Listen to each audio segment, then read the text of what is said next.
کرانا محترم عوردن کو حضرت علامہ احمد شعیب خان سے د بیانونو د MP3 CD د پارا زمنګ د دکان پته یا ساتي اشاعتی توحید سنت 61 اینڈ سیڈز مرکز دکان نمبر 23 عبدالرحمن پلازا نزد مین چوک جہانگیرہ روڈ سوابی پروپرائٹر انور شیر توحیدی موبائل نمبر 03015710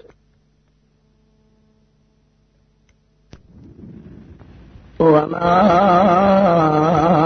كنا لنهتدي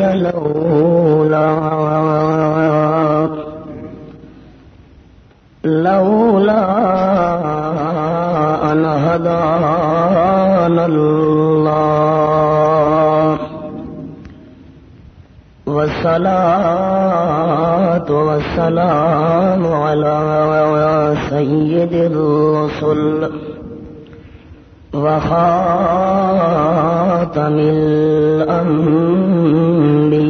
الأنبياء أما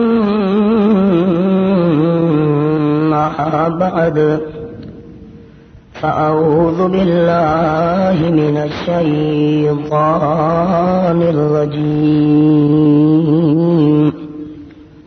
بسم الله الرحمن الرحيم يا أيها الذين آمنوا كتب عليكم الصيام كما كتب على الذين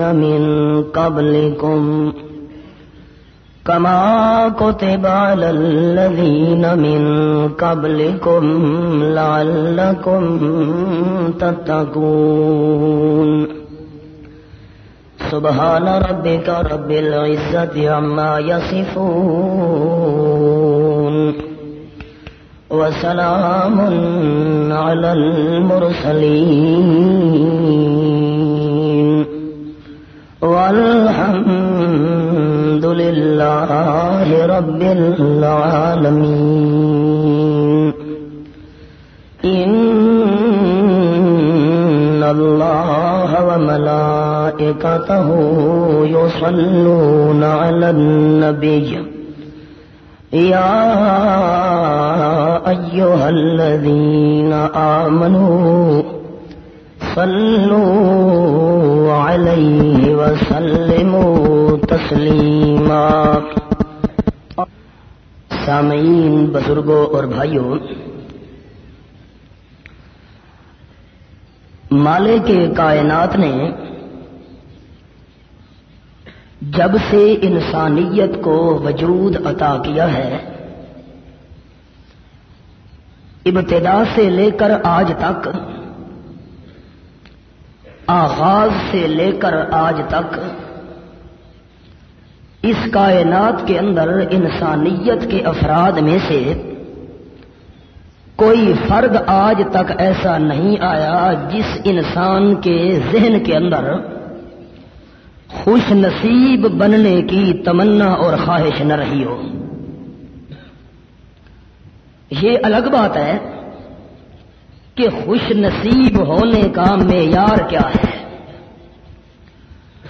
چاہے کلمہ پڑھنے کے بعد اسلام کے دائرے کے اندر کوئی شخص داخل ہوا یا نہیں،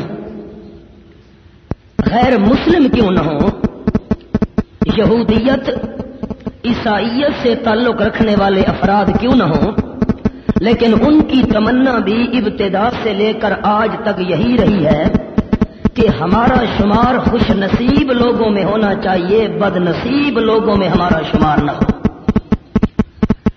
جب ایک انسان کلمہ پڑھنے کے بعد دین اسلام کے دائرے کے اندر داخل ہو گیا تو لازمی بات ہے، جب کلمہ نہ پڑھنے والے کی تمنا ہے کہ میں خوش نصیب رہوں، تو کلمہ پڑھ کر اسلام کے دائرے میں آنے والے کی تمنا کیوں نہ ہوگی کہ میرا شمار بھی خوش نصیب لوگوں میں کیا جائے۔ لیکن معیار الگ ہے، ان کے ہاں خوش نصیب ہونے کا معیار اور ہے۔ لیکن کلمہ پڑھنے کے بعد دین اسلام کے دائرے میں داخل ہو کر خوش نصیب بننے کا معیار اللہ کریم کے ہاں اور ہے. تمنا ہر کسی کی رہی، اور جو ہمارا ماحول اور معاشرہ اور سوسائٹی ہے، ہم خوش نصیب اسے سمجھتے ہیں جس کے پاس مال ہو، جائیداد ہو، حسن ہو، جمال ہو یا دنیاوی کمالات ہوں. حالانکہ اگر مال و دولت یہ خوش نصیبی کا معیار ہوتا تو کبھی قارون زندہ زمین کے اندر غرق نہ ہوتا. اگر کوئی انسان یہ کہے کہ جس کے پاس حکومت اور اقتدار ہے یہ بڑا خوش نصیب ہے، اگر حکومت اور اقتدار کا مالک بن جانا یہ خوش نصیب ہونے کا معیار ہوتا تو فرعون اپنی فوجوں سمیت بحیرہ کلزم کے اندر غوطے کھا کھا غرق کبھی نہ ہوتا.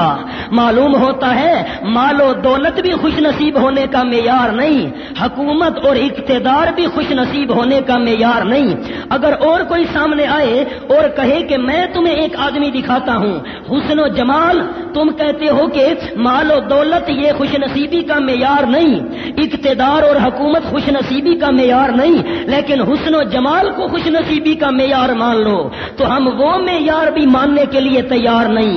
اگر حسن، اگر جمال، اگر خوبصورتی یہ انسان کے خوش نصیب ہونے کا معیار ہوتی تو ابو لہب، جس کو ابو لہب کہتے بھی اس وجہ سے تھے کہ جب راستوں میں چلتا تھا اس کے رخسار حسن کی وجہ سے شعاؤں کا ایک منظر پیش کیا کرتے تھے، لیکن کیا عبرتناک انجام ہوا. تبت یدا ابی لہب وتب، وجود تے پھوڑا نکلا اور وہ گلتا سڑتا گیا، وجود کا گوشت گل گل کر گرنے لگا، اتنی بدبو کہ اپنے رشتہ دار بھی قریب آنے کے لیے تیار نہ ہوئے. اور جب مر گیا حبشے سے غلام منگوائے گئے، انہوں نے گڑھا کھودا اور ڈنڈوں کے ساتھ دھکیل کر اس کو ادھر ڈال دیا، اوپر مٹی ڈال دی. معلوم ہوتا ہے کہ حسن و جمال بھی خوش نصیب ہونے کا معیار. تمنا ہر کسی کی ہے، اور یاد رکھیے گا قیامت کے میدان میں خوش نصیب یا بد نصیب ہونے کا فرق ہو جائے گا جب مالک کائنات فرمائیں گے وَامْتَازُوا الْيَوْمَ أَيُّهَا الْمُجْرِمُونَ، مجرموں الگ ہو جاؤ، مجرموں علیحدہ ہو جاؤ، مجرموں نکل جاؤ ایمانداروں کے مجمع سے. جہاں میرے ایماندار ہیں، جہاں مخلصین ہیں، جہاں مومنین ہیں، جہاں موحدین ہیں، جہاں قربانیاں دینے والے توحید و سنت کی خاطر موجود ہیں. اللہ فرمائے گے ایھا المجرمون، مجرموں تمہیں کہہ رہا ہوں الگ ہو جاؤ. منافقین الگ ہو جاؤ، منکرین الگ ہو جاؤ، کافرین الگ ہو جاؤ، مشرکین الگ ہو جاؤ، جرم کرنے والوں الگ ہو جاؤ. اس وقت تو خوش نصیب اور بد نصیب ہونے کا عملی طور پر مظاہرہ ہو جائے گا. پریکٹیکل سامنے ایک بات آ جائے گی کہ یہ مجرم کھڑا ہے، یہ مخلص کھڑا ہے، یہ منافق کھڑا ہے، یہ مومن کھڑا ہے، یہ کافر کھڑا ہے، یہ موحد کھڑا ہے، یہ مشرک کھڑا ہے. اس وقت انسان سمجھے گا میں اپنے آپ کو خوش نصیب سمجھتا رہا، حالانکہ میں خوش نصیب نہیں تھا. اگر میں خوش نصیب ہوتا آج بد نصیبوں کی جماعت میں میرا نام نہ لکھا جاتا، آج بد نصیبوں کی مجلس میں ہوں. لیکن رب کعبہ کی قسم اگر اس وقت بد نصیب لوگوں کی جماعت میں انسان شامل ہو گیا حسرت کرتا بھی رہے خوش نصیب اس وقت ہونا نصیب. معیار اصل یہ ہے کہ دنیا کے اندر خوش نصیب کون بنتا ہے، بس ہم نے اس معیار کی محنت نہیں کی. افسوس یہی ہے ہم نے چونکہ حسن و جمال، دولت اور مال، حکومت اور اقتدار کو خوش نصیبی کا معیار سمجھا، حالانکہ شریعت میں یہ معیار نہیں ہے. امام الانبیاء صلی اللہ علیہ وسلم نے بد نصیبوں کا تذکرہ کرتے ہوئے صحابہ کرام کو حکم کیا، اور قانون ہے کہ جب بد نصیبوں کا پتہ چل گیا تو انسان دیکھے گا کہ کیا انہی کی لسٹ کے اندر میرا نام تو نہیں ہے. اگر بد نصیبوں کی لسٹ کے اندر انسان کا نام نہ ہوا تو لازمی طور پر خوش نصیبوں کی مجلس اور محفل میں اس کا نام لکھا جائے گا. اور یاد رکھیے دنیا کے اندر خوش نصیب یا بد نصیب ہونا اتنا معیار نہیں ہے. ہو سکتا ہے جو آج خوش نصیب ہے وہ کل بد نصیب بن جائے، جو کل بد نصیب ہے وہ خوش نصیب پرسوں ہوتا ہوا نظر آئے. لیکن رب کائنات کی قسم ہے جو قیامت کے میدان میں بد نصیب بن گیا اس کو خوش نصیب ہونا نصیب نہیں ہوگا، اور جو قیامت کے میدان میں خوش نصیب لوگوں کے ساتھ شامل ہو گیا، بد نصیبی اس کے قریب بھی نہیں آ سکے گی۔ تذکرہ کیا امام الانبیاء صلی اللہ علیہ وسلم نے، صحابہ کو فرماتے ہیں قریب آ جاؤ، قریب آئے صحابہ۔ امام الانبیاء صلی اللہ علیہ وسلم ارتقى المنبر، قدم مبارک رکھا ممبر کے اوپر، فرماتے ہیں آمین۔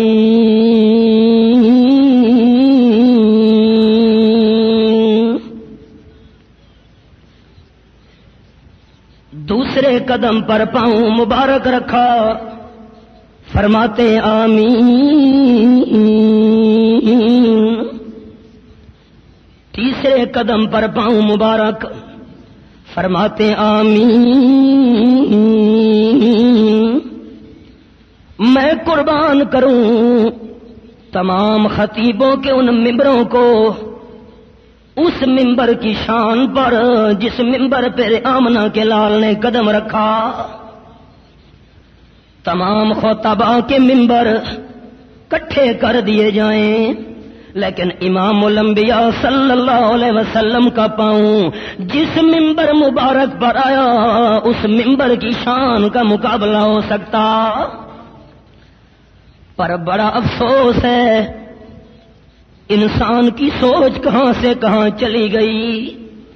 جس ممبر پر آمنہ کے لال صلی اللہ علیہ وسلم کا قدم آئے، باقی کائنات کے ممبر اس ممبر کی شان کا مقابلہ نہیں کر سکتے، اور جس صدیق اکبر کے کندھے کے اوپر آمنہ کے لال نے سواری کی، باقی امت اس کا مقابلہ کیسے کر سکتی ہے؟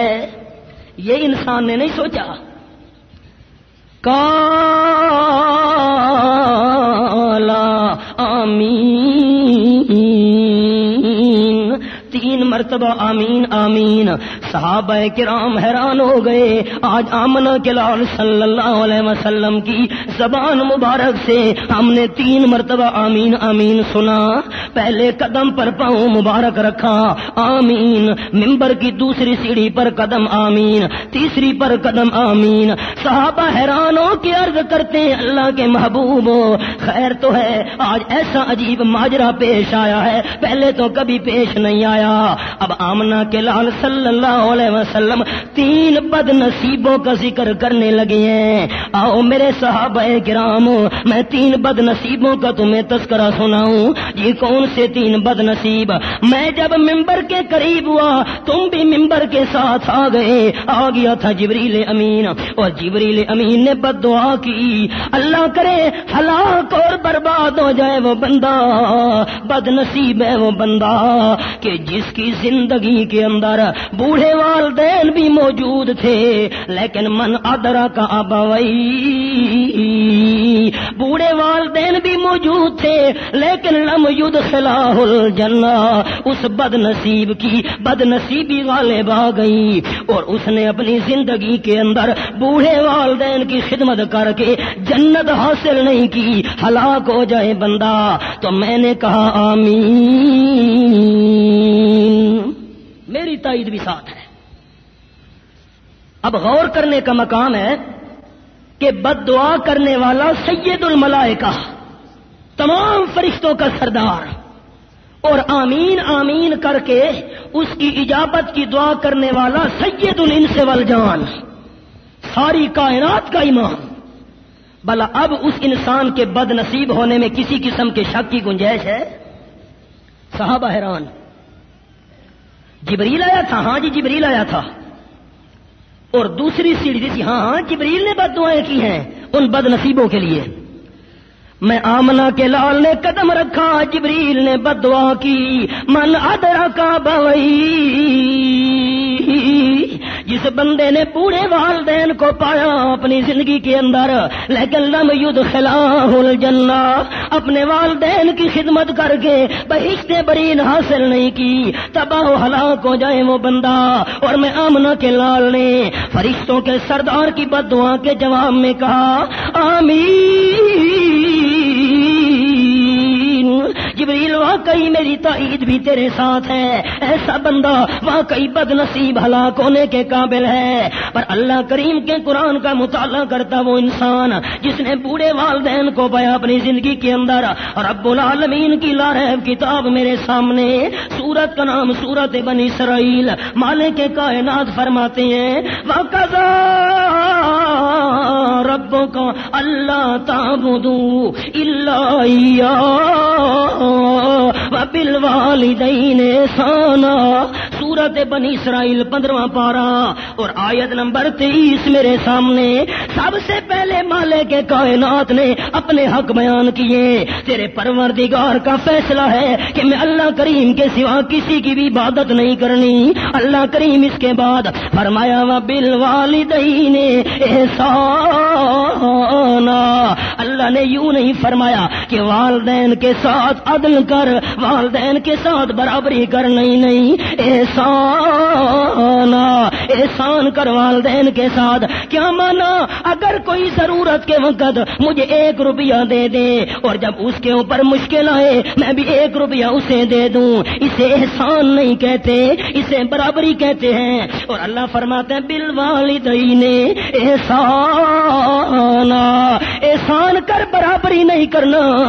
اگر والدین نے تیرے اوپر 1 روپیہ خرچ کیا، جب تیری خدمت کا موقع آیا تو اپنی ساری کمائی لٹا دے، یہ احسان ہے۔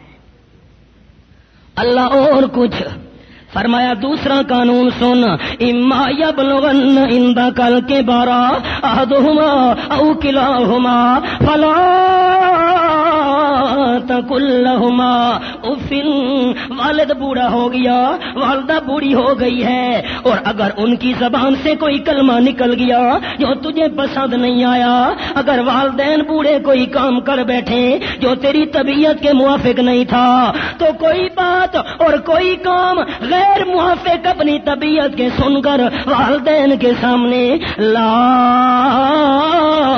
تقل لہما اف، والدین کے سامنے اف بھی نہ کرنا، اوہو ابا جان یہ کام یوں تو نہیں کرنا چاہیے تھا، اماں جی یہ بات تو یوں نہیں کرنی چاہیے تھی، ایسا کوئی کلمہ نہ کہنا کہ تیرے بوڑھے والدین کے دل پر چوٹ لگ جائے۔ اللہ اور کوئی قانون فرمایا تیسری بات بھی سن، بلا تنہرہما، اگر بات کرنے لگے والدین کے ساتھ تو ان کو جھڑکنا نہیں ہے، تلخی سے نہیں بولنا۔ اللہ پھر میں کیسے گفتگو کروں؟ فرمایا چوتھا قانون سن، قل لہما قولا کریما، جب بھی بوڑھے والدین سے گفتگو کرنے لگے تو میٹھی میٹھی گفتگو کیا کر، تاکہ ان کے دل کے اندر تیرے لیے ہمدردی کے جذبات زیادہ پیدا ہو جائیں۔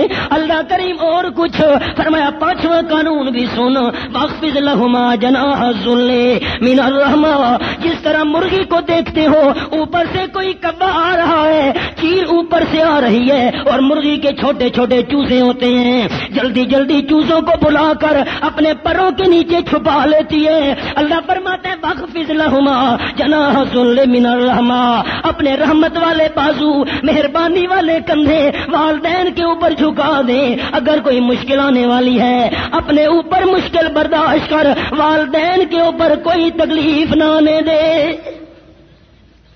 اللہ والدین فوت ہو گئے ہو، پھر جو دنیا سے رخصت ہو گئے والدین، احسان تو بندہ نہیں کر سکتا، میٹھی میٹھی گفتگو نہیں کر سکتا۔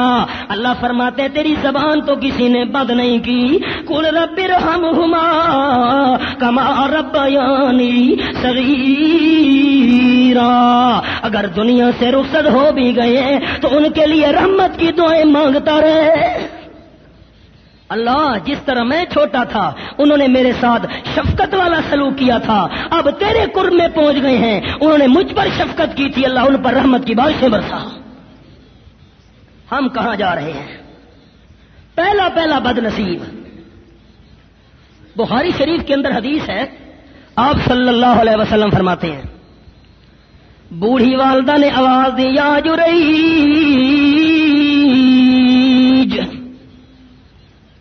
اللہ کریم کا نیک بندہ حضرت جریج رحمت اللہ تعالی علیہ بڑا نیک بندہ، ولی بندہ، اللہ کریم کا فرما بردار بندہ، نوافل ادا کر رہا ہے، اللہ کریم کی یاد میں مشغول۔ بوڑھی والدہ نے آواز دی، یا جریج، جریج جلدی آ مجھے کام ہے۔ لیکن حضرت جریج پریشان ہونے لگا کہ ایک طرف نماز ہے اور دوسری طرف بوڑھی والدہ کی آواز ہے، اب میں کیا کروں؟ آپ صلی اللہ علیہ وسلم فرماتے ہیں نوافل نہیں چھوڑے اور نوافل کے اندر لگا رہا۔ بوڑھی والدہ نے دوبارہ آواز دی، آ جریج جلدی آ، لیکن پھر بھی نہیں آیا۔ بوڑھی والدہ نے تیسری مرتبہ آواز دی، آ جریج جلدی آ مجھے کام ہے، لیکن تیسری مرتبہ بھی آواز پر نہیں آیا۔ ایک طرف نماز اور دوسری طرف والدہ کی آواز۔ آپ صلی اللہ علیہ وسلم فرماتے ہیں والدہ کی زبان سے بد دعا نکل گئی، میرا کام تھا جریج تو نہیں آیا، اب بد دعا یہ سن لے، اللہ کرے کسی بری عورت سے تیرا واسطہ پڑ جائے، تجھ پر الزام لگ جائے، اللہ کرے تو بدنام ہو جائے۔ والدہ کی زبان سے یہ الفاظ نکلے، قبولیت کا وقت تھا۔ امام الانبیاء صلی اللہ علیہ وسلم فرماتے ہیں بس کچھ مدت گزری، اللہ کریم کا نیک بندہ اپنی کٹیا کے اندر، جھونپڑی کے اندر اللہ کریم کی عبادت کر رہا ہے۔ ایک عورت آ گئی اور کہنے لگی جریج آ میرے ساتھ غلط کام کر۔ توبہ توبہ، سوال ہی پیدا نہیں ہوتا، میں اور یہ غلط کام، واپس چلی جا، میں بھائی خود تجھے دعوت دے رہی ہوں، تو نے تو نہیں اسے کہا نہیں نہیں چلی جا۔ وجہ کیا ہے جریج؟ حضرت جریج نے تڑپ کے کہا چلی جا، او مجھے گناہ کی دعوت دینے والی، انی اخاف اللہ رب العالمین۔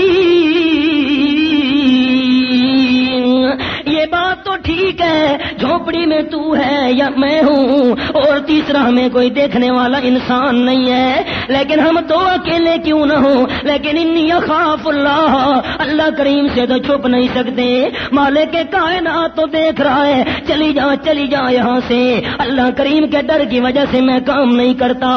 امام الانبیاء فرماتے ہیں لوگوں جب چلی گئی مایوس ہو کر وہ عورت، راستے کے اندر ایک چرواہا نظر آیا اور اس کو دعوت دی، دونوں نے غلط کام کر لیا۔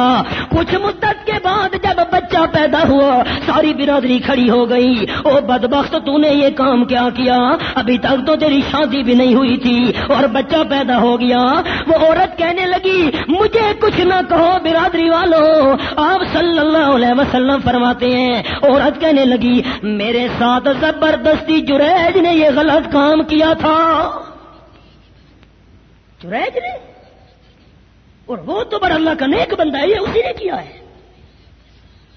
عورت بھی ساتھ ساتھ آپ صلی اللہ علیہ وسلم فرماتے ہیں جب پہنچے جریج کے پاس، جھونپڑی اس کی توڑ ڈالی، تنکے کر ڈالی اور اس کو دھکے بھی دیے، مارا پیٹا بھی، تانے بھی دیے، اور تو اوپر سے اور ہے اور اندر خانہ اور ہے، تیرے ظاہر اور باطن میں کیوں فرق ہے؟ ہم تو تجھے بڑا نیک بندہ سمجھتے تھے اور تو نے یہ غلط کام کیسے کر لیا؟ جریج کہتا ہے نہیں میں نے غلط کام نہیں کیا۔ وہ کہتے ہیں یہ بچہ موجود ہے گواہی کے طور پر، اور عورت بھی کہتی ہے تو نے کیا۔ اب جریج بیچارہ کیا کرے؟ آپ صلی اللہ علیہ وسلم فرماتے ہیں جریج نے نماز کی نیت کر لی اور اللہ کے دربار میں رونا شروع کر دیا، کہتا ہے اللہ جب عورت مجھے دعوت دینے آئی تھی غلط کام کی، میں نے تیرے خوف کی وجہ سے اس کی دعوت کو رد کر دیا، غلط کام نہیں کیا، اور کہتا تھا انی اخاف اللہ رب العالمین، اللہ تیرے ڈر کی وجہ سے کام نہیں کیا۔ اگر آج یہ مشکل بن گئی میرے اوپر، ساری برادری موجود ہے، عورت بھی بچے کو لے کے آئی کھڑی ہے، اگر تو گواہیاں نہ دے تو زمین پر میری صفائیاں دینے والا کوئی نہیں۔ بس سلام پھیرو، معصوم بچہ دودھ پینے والا بول پڑا۔ اللہ کریم نے دودھ پینے والے بچے کو بلوا دیا اور بچہ کہنے لگا میری برادری والوں اس حضرت جریج کو کچھ نہ کہو، اصل میں میرا والد وہ چرواہا ہے۔ برادری تو حیران رہ گئی، دودھ پینے والا بچہ اور گفتگو کرے اور یہ گواہی یہ حدیث پاک میں آیا ہے، شاید آپ تصور کریں کہ کوئی جھوٹا قصہ سنا رہا ہوں۔ امام الانبیاء صلی اللہ علیہ وسلم فرماتے ہیں، برادری حیران، جریج کی منتیں کرنے لگے، جریج اگر تو کہے تو ہم سونے اور چاندی کی تجھے کٹیا اور جھونپڑی بنا دیں۔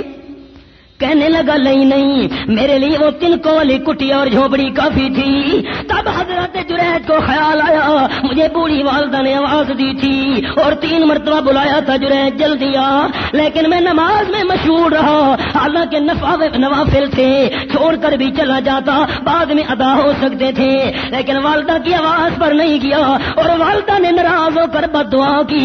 یہ وہی بد دعا آج ظاہر ہو گئی ہے۔ والدہ نے کہا تھا تیرے اوپر الزام لگے، اللہ کرے تو بدنام ہو جائے، یہ منصوبہ بنا۔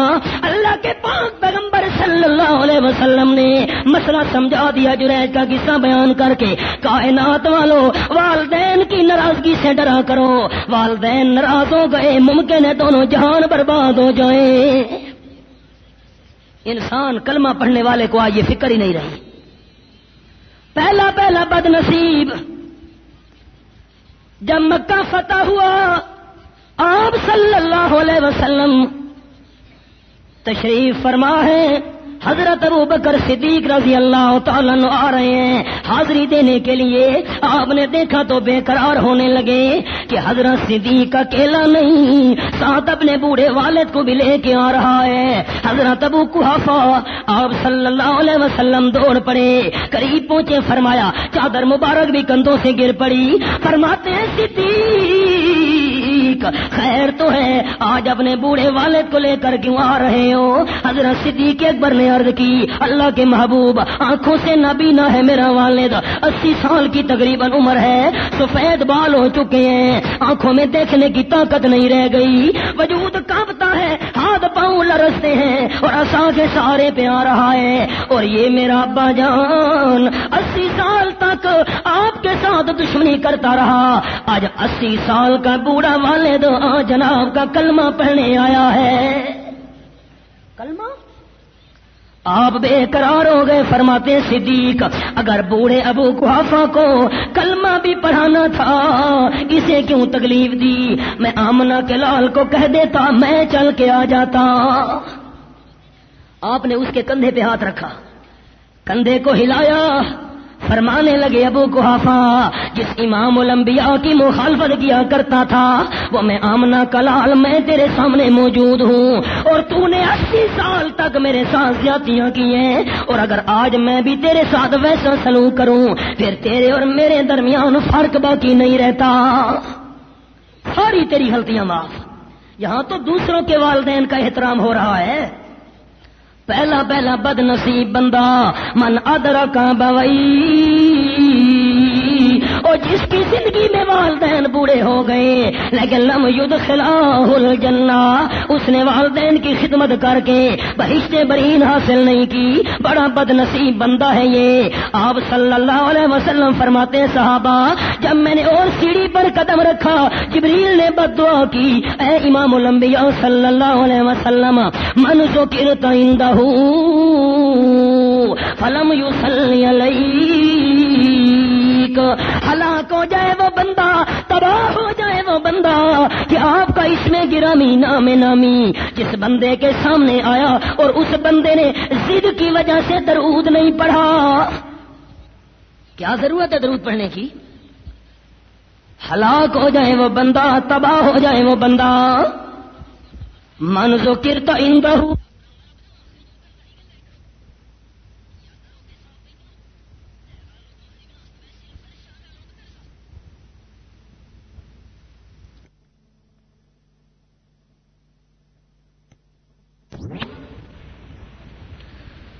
حضرت مولانا اشرف علی صاحب تھانوی رحمت اللہ علیہ، ان کے پاس ایک عورت آئی اور کہنے لگی، حضرت مجھے خامد بڑا مارتا ہے، آپ کوئی ایسا وظیفہ بتائیں یا کوئی ایسا دم کر دیں خامد مجھے مارنا چھوڑ دے۔ حضرت نے فرمایا، بھئی کوئی غلطی تو تیری بھی ہوگی۔ کہ حضرت میری کیا غلطی ہے؟ اگر وہ کوئی گفتگو کرتا ہے جواب میں بھی اس کو دیتی ہوں۔ یہی تو غلطی ہے، تو خامد کو جواب نہ دیا کرنا. حضرت یہ تو ہو نہیں سکتا, وہ کوئی بات کرتا ہے ایک جواب میں بات میں بھی کر دیتی ہوں, وہ دو کرتا ہے دو میں بھی کر دیتی ہوں. ایسا وظیفہ بتاؤ مارنا چھوڑ دے, بس میرا جواب سن کر مارنا شروع کر دیتا ہے. حضرت مولانا تھانوی رحمت اللہ علیہ نے فرمایا کہ یہ بوتل لے جا, اس میں پانی ہے. اس بیچاری نے سمجھا کوئی وظیفہ پڑا ہوگا, دم پڑا ہوگا, یہ لے جا, اور جب خامد تیرا گھر کے اندر آئے نا, بس تو دیکھے کہ آ رہا ہے, فوراً اس بوتل والے پانی میں سے 2-3 گھونٹ اپنے منہ میں رکھ لینا. ٹھیک ہے جی, لے لیا جی, چلی گئی. جب خامد صاحب گھر آنے لگے, خامد گڑ گڑ گڑ, اب وہ گفتگو کرتا ہے بھائی کھانا پکا ہوا, یہ کہتی اور روٹی پکائی ہے, منہ میں تو پانی ہے. اس بیچارے کو چونکہ جواب تو اس نے دیا نہیں تو اس نے کچھ نہ کہا. دوسرا دن ہوا, پھر وہ آیا, اس نے آتے ہوئے دیکھا, اب وہ باتیں کرتا ہے, یہ اشاروں سے جواب دیتی ہے. 2-3 دن ایسے گزرے, حضرت صاحب کے پاس گئی بڑی خوش خوش. حضرت صاحب وہ آپ نے دم کون سا پڑا تھا, مجھے تو حامد نے مارنا چھوڑ دیا ہے. حضرت نے فرمایا دم نہیں تھا, وہ میں نے تجھے پانی دیا. اصل بات یہ تھی کہ جب خامد گھر آ کر کوئی بات کرتا تھا, وہ بات کرتا تھا, تو جواب دیتی تھی, اس کو آتا تھا غصہ, وہ تجھے مارنا شروع ہو جاتا تھا. میں نے یہ جو پانی دیا ہے یہ سادہ پانی تھا, میں نے کہا 2-3 گھونٹ منہ میں رکھ لیا کرو. جب خامد گھر میں آئے, جب تو نے منہ میں پانی رکھا اور تیری زبان بند ہو گئی, اس کا ہاتھ بند ہو گیا. اب یہی چکر ہے, آپ صلی اللہ علیہ وسلم کا جو نام آیا اور ادھر ہونٹ بند ادھر درود پڑھنا. ہونٹ جو بند ہو گئے درود کیسے پڑھے, ادھر ہونٹ بند ادھر درود پڑھنا. حالانکہ آپ صلی اللہ علیہ وسلم فرماتے ہیں, او کائنات والو, من صلی علیہ واحدہ صلی اللہ علیہ عشر مرہ, جو بندہ میرا نام سن کر 1 مرتبہ مجھ پر درود بھیجے گا, اللہ جواب میں 10 مرتبہ درود بھیجے گا. اور حکم بھی قرآن میں انگوٹھے چومنے کا نہیں ہے. اللہ فرماتے یا ایھا الذین آمنوا صلوا علیہ وسلموا تسلیما, اے ایمان والو, میں اللہ کریم بھی اور میرے فرشتے بھی, فرشتے رحمت کی دعائیں کرتے ہیں میرے محبوب کے لیے, اور میں اللہ کریم رحمت نازل کر رہا ہوں. میرے پیغمبر پر تم بھی درود بھیجا کرو, رحمت کی دعا کیا کرو. سلموا تسلیما, اور سلام بھیجا کرو جیسا کہ سلام بھیجنے کا حق ہے. صحابہ کرام حاضر ہو گئے. اللہ کے محبوب, سلام کا تو طریقہ ہمیں معلوم ہے, ہم پڑھا کرتے ہیں تحیات کے اندر, السلام علیکہ ایھا النبی ورحمۃ اللہ وبرکاتہ. پر درود کا طریقہ سمجھاؤ. آپ صلی اللہ علیہ وسلم فرماتے ہیں, قولوا اللہم صلی علی محمد وعلی آل محمد کما صلیت علی ابراہیم وعلی آل ابراہیم انک حمید مجید. اللہم بارک علی محمد وعلی آل محمد کما بارکت علی ابراہیم وعلی آل ابراہیم انک حمید مجید. قرآن بھی درود کا حکم دے, پیغمبر بھی درود سکھائے, اور یہاں قرآن کچھ کہے, پیغمبر کچھ کا حکم دے, اور یہاں معیار نہیں رہا نا. اور پھر اگر پڑھا بھی صحیح تو وہ درود پڑھا جو پیغمبر کا بتایا ہوا نہیں. اذان سے پہلے بھی پڑھا, اذان کے بعد بھی پڑھا, اور پڑھا بھی اپنا بنایا ہوا. رب کعبہ کی قسم, میرا عقیدہ, میری جماعت شاط و توحید و سنہ کا عقیدہ, میرے شیخ القرآن حضرت مولانا غلام اللہ خان رحمت اللہ علیہ کا عقیدہ, ہمارے پیر و مرشد سید عنایت اللہ شاہ سے بخاری رحمت اللہ تعالی علیہ کا بھی عقیدہ تھا, اور ہمارے شیخ المشائخ حضرت مولانا حسین علی رحمت اللہ تعالی علیہ کا بھی عقیدہ تھا. عمل وہ قبول ہے اللہ کے دربار میں کہ جس عمل کے اندر خدا کی رضا ہو, مصطفیٰ کی راہ ہو. خدا کی رضا ہے پر مصطفیٰ صلی اللہ علیہ وسلم کی راہ نہیں ہے. عمل کبھی بھی اللہ کے دربار میں قبول ہو سکتا نہیں, اور اگر مصطفیٰ صلی اللہ علیہ وسلم کی راہ ہے پر خدا کی رضا نہیں ہے, پھر بھی عمل اللہ کے دربار میں قبول ہو سکتا نہیں. کوئی کہے جی ہم اذان سے پہلے اور بعد یہ جو صلاۃ و سلام پڑھتے ہیں تمہیں کیا تکلیف ہے، اللہ کی رضا کے لیے پڑھتے ہیں. ٹھیک ہے، اگر خدا کی رضا موجود ہے پھر شیخ القرآن کے شاگردوں کا، پیر بخاری کے مریدوں کا سب سے بڑا سوال تمہارے اوپر یہ ہوگا، اگر خدا کی رضا ہے اس پڑھنے کے اندر، یہ بتاؤ مصطفیٰ کی راہ بھی ہے کہ نہیں ہے؟ اگر مصطفیٰ صلی اللہ علیہ وسلم کی راہ نہیں ہے، ہم ببانگے دول یہ اعلان کرتے رہیں گے کہ عمل قطعاً قبول ہو نہیں سکتا اللہ کے دربار میں جب تک خدا کی رضا کے ساتھ مصطفیٰ کی راہ نہ. حضرت علی رضی اللہ تعالیٰ عنہ ایک بندے کو دیکھتے ہیں کہ عید گاہ کے اندر عید کی نماز سے پہلے نوافل ادا کر رہا ہے. یہ کیا کر رہے ہو؟ یہ ابھی عید کی نماز شروع نہیں ہوئی، میں نے کہا وقت باقی ہے، میں نوافل ادا کر لوں ثواب ہوگا. حضرت علی فرماتے ہیں نہیں نہیں، کوئی ثواب نہیں. لا اجر اللہ کا اللہ، تجھے قطعاً ثواب نہیں ملے گا. کمال ہے جی، میں نماز ادا کر رہا ہوں، نوافل ادا کر رہا ہوں، اللہ کی رضا کے لیے سجدے کر رہا ہوں، اللہ کی رضا کے لیے رکوع کر رہا ہوں. حضرت علی کرم اللہ وجہہ فرماتے ہیں ثواب اس لیے نہیں ہوگا کہ عید گاہ کے اندر عید کی نماز سے پہلے نوافل ادا کرنا مصطفیٰ کی راہ نہیں ہے، ثواب قطعاً نہیں ہوگا. عید گاہ کے اندر عید کی نماز سے پہلے نوافل ادا کرنا رسول کریم صلی اللہ علیہ وسلم کا طریقہ نہیں. خدا کی رضا موجود ہے پر مصطفیٰ کی راہ نہیں ہے تو عمل کرنے کا فائدہ. عبداللہ ابن مسعود رضی اللہ تعالیٰ عنہ مسجد کے اندر داخل ہوئے، حیران ہو گئے کہ حلقہ بنایا ہوا ہے لوگوں نے اور ان کے سامنے گٹھلیاں پڑی ہیں کھجوروں کی، چھوٹی چھوٹی کنکریاں پڑی ہیں اور ایک آدمی ان میں سے اعلان کرتا ہے جی پڑھو 10 مرتبہ الحمدللہ. وہ پڑھتے بھی ہیں، شمار کرتے بھی جاتے ہیں. اب جی پڑھو 100 مرتبہ اللہ اکبر، پڑھتے بھی ہیں اور گنتے بھی جاتے ہیں.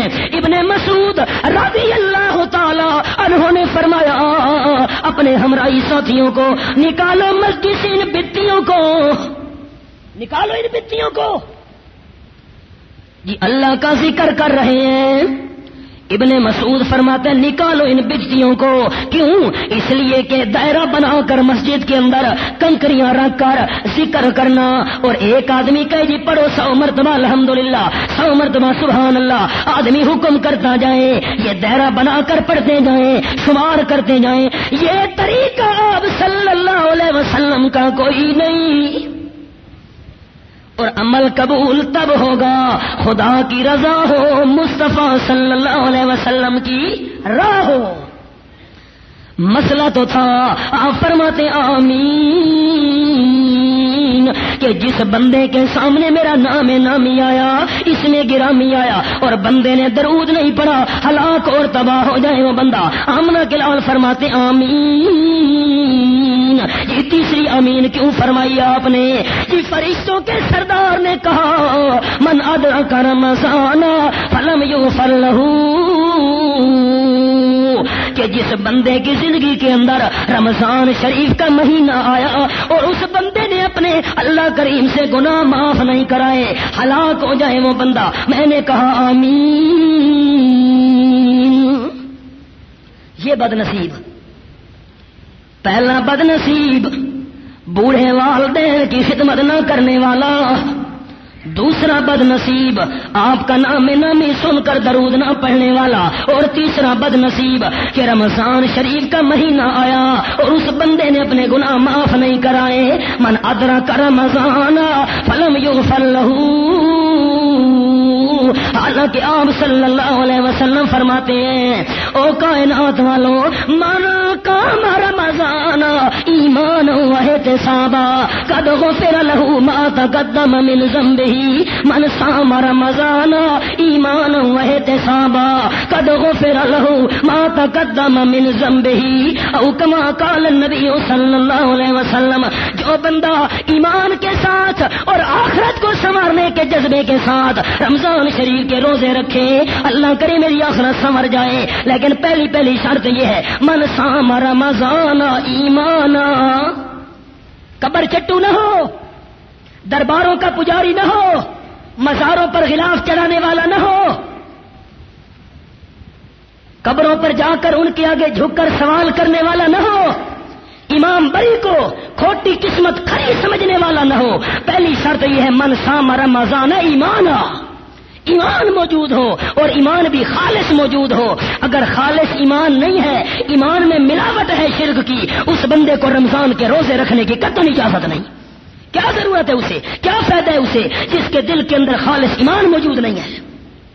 پہلی شرط من صام رمضان ایمان واحتسابا قد غفر له ما تقدم من ذنبه من قام رمضان، اور جو بندہ رمضان کی راتوں کے اندر قیام کرے، قرآن پاک سنے، اگر دن کو روزہ رکھے دن والے گناہ معاف، اور رات کو قرآن پاک کی تلاوت کرے اور سنے، کیا میں رمضان کرے تو راتوں کے گناہ معاف۔ اللہ اللہ۔ اور آپ صلی اللہ علیہ وسلم فرماتے ہیں لوگوں اللہ کا پاک نے مجھے بتا دیا ہے، میرے پیغمبر اعلان کر میری طرف سے الصوم لی وانا اجزی بہی وفی روایتنا الصوم لی وانا اجزا بہی او کما قال النبی صلی اللہ علیہ وسلم۔ اللہ کریم کا اعلان ہے، او کائنات والو سن لو، باقی جتنی بھی باتیں ہیں ہر کسی کو پتہ چل جاتا ہے، نماز پڑھو تو دوسروں کو پتہ چل جائے گا، زکات دو پتہ چل جائے گا، کم از کم لینے والے کو پتہ چل جائے گا، یہ مجھے پیسے دے رہا ہے، نام نبی لو پتہ چل جائے گا، حج پر جاؤ پتہ چل جائے گا، صدقے خیرات کا بھی پتہ چل جائے گا۔ لیکن الصوم لی، روزہ ایسی عبادت ہے کہ میں اللہ کے سوا کسی کو پتہ چلتا نہیں۔ روزہ سے نہ ہو کسی کو کیا پتہ روزہ دار ہے کہ نہیں ہے۔ اور اللہ کی طرف سے ہم کے لال بیان کرتے ہیں، اللہ فرماتا ہے الصوم لی وانا اجزی بہی وفی روایت ان اجزا بہی، کہ روزہ خاص میرے لیے ہے، میرے سوا کسی کو پتہ نہیں چلتا، اور روزے کا بدلہ میں اللہ آپ ہوں۔